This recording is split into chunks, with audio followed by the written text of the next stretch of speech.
सवाल अब सिर्फ जंग का नहीं, सवाल ये है कि कौन किसके साथ खड़ा है। दुनिया में जंग के बादल हैं, भारत के भीतर भी दर्द है, गुस्सा और उम्मीद की तीन कहानियां हैं और आसमान की ऊंचाई पर उड़ान भरता भारत भी है। मैं हूं शोभा शर्मा और आप देख रहे हैं सिजलर्स न्यूज, जहां हर खबर से उठती है जनता की आवाज। ईरान ने कतर में अमेरिका के अल उदीद एयर मिलिट्री बेस पर मिसाइलें दागी। यह मिडिल ईस्ट में यूएस का सबसे बड़ा सैन्य अड्डा है। यहाँ 8 से 10 हजार अमेरिकी सैनिक तैनात हैं। ईरान ने ये हमला अमेरिका के 21 जून के हमले के जवाब में किया। वहीं ईरान के सुप्रीम लीडर अली खामेनेई ने रूसी राष्ट्रपति पुतिन से मदद मांगी है। ईरान के विदेश मंत्री अब्बास अराकाची ने मॉस्को में पुतिन से मुलाकात की। उन्होंने पुतिन को खामेनेई का एक लेटर सौंपा जिसमें समर्थन मांगा गया है। फिलहाल यह साफ नहीं है कि ईरान रूस से किस तरह की मदद चाहता है। वहीं दूसरी ओर ट्रंप के सीजफायर के ऐलान के बाद से ईरान ने इजराइल पर 6 बार बैलिस्टिक मिसाइलों से हमला किया। रिपोर्ट्स के मुताबिक मिसाइल बीशेरबा शहर के एक इमारत पर गिरी।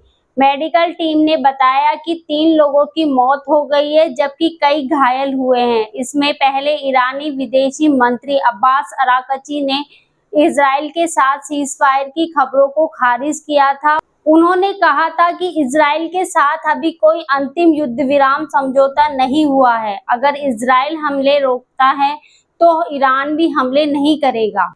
वहीं नीदरलैंड में द हेग शहर में आज से नाटो समिट शुरू हो रहा है। 76 साल पहले नाटो अमेरिका के दम पर दुनिया का सबसे मजबूत सैन्य संगठन है, लेकिन आज यह सबसे बुरे दौर में है। अमेरिकी राष्ट्रपति डोनाल्ड ट्रंप कई बार नाटो को लेकर नाखुशी जाहिर कर चुके हैं। इस बार की बैठक को नाटो के इतिहास की सबसे अहम बैठकों में माना जा रहा है, क्योंकि यह ऐसे समय हो रही है जहां रूस यूक्रेन में युद्ध जारी है, मिडिल ईस्ट में ईरान इजराइल जंग शुरू हो चुकी है और पूरी दुनिया की अर्थव्यवस्था अस्थिर है।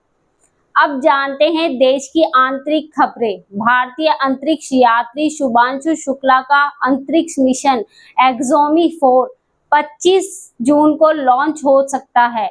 भारतीय समयानुसार दोपहर 12 बजे इसकी लॉन्चिंग संभव है। अगर ये तय वक्त पर लॉन्च होता है तो इसकी डॉकिंग 26 जून को शाम 4:30 बजे होगी। इसकी जानकारी मंगलवार को नासा ने दी। फॉल्कन 9 रॉकेट पर लॉन्च करने की बाद क्रू को एक नए स्पेस एक्स ड्रैगन स्पेसक्राफ्ट से इंटरनेशनल स्पेस स्टेशन पर भेजा जाएगा।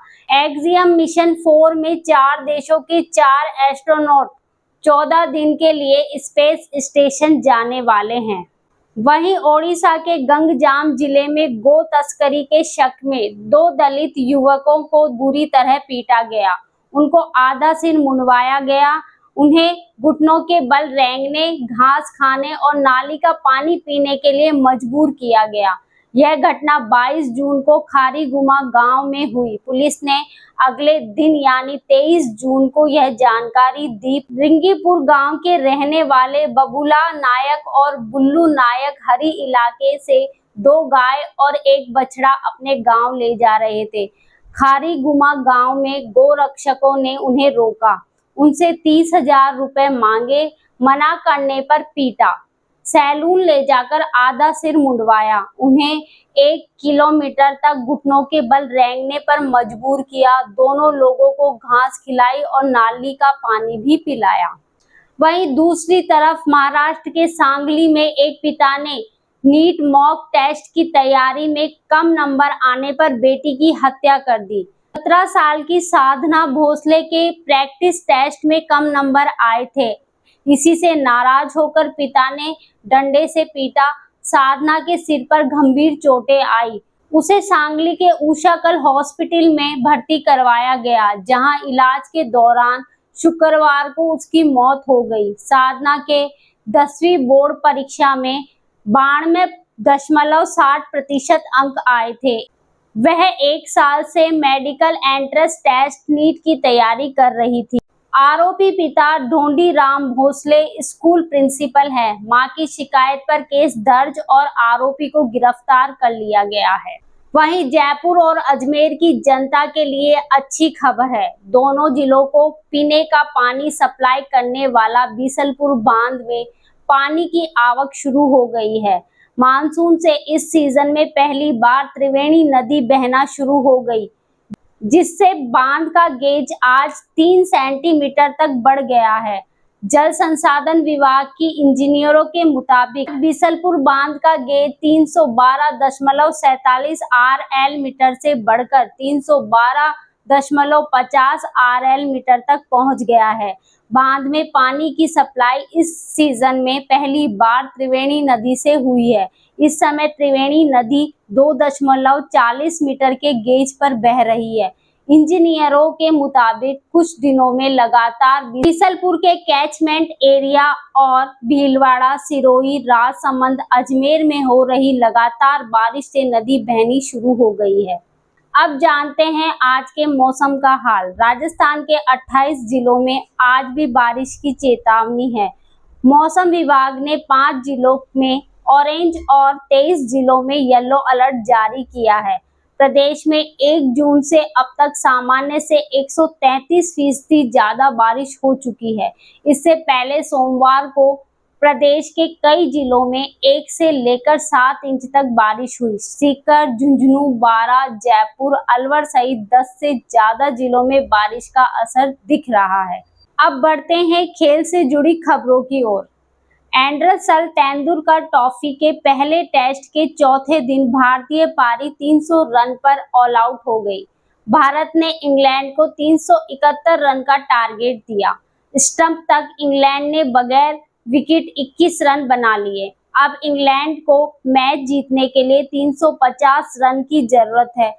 लीड्स के हेडिंग्ले क्रिकेट स्टेडियम में भारत ने आज 90 रन 200 विकेट के स्कोर से खेलना शुरू किया था। भारत के ऋषभ पंत और KL राहुल ने सेंचुरी लगाई। पहली पारी में इंग्लैंड 465 और भारत 471 रन पर ऑल आउट हो गई। भारत को पहली पारी में 6 रन की बढ़त मिली।